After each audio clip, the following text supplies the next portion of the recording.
قالت رب ابن لي عندك بيتا في الجنة ও রব ও আসমানের মালিক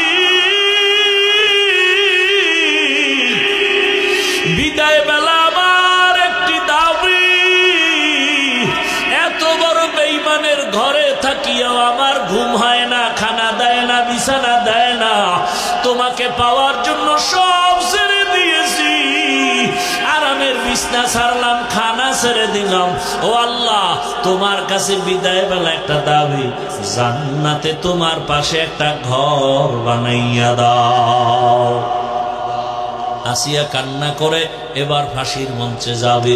আবার একবার তাকাইয়া আসিয়া হাসতেছে ফেরাউন বলে কান্না বন্ধ হাসো কেন রে আসিয়া আসিয়া কয় আমি যা দেখি তুই তা দেখো না ফেরাসাতের দরজা খোলা নবুয়তের দরজা বন্ধ এ আসিয়া কয় আরে আমি যে মালিকের কাছে চাইছি নগদ পেয়ে গেছি তাকাইয়া দেখতেছি জান্নাতের ঘরের ছবি আর লক্ষ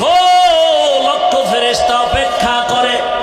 আমাকে আমার রূহটা জান্নাতে নিবে মালিকের সাথে মোলাকাত হবে ফেরাউন তুই জানো না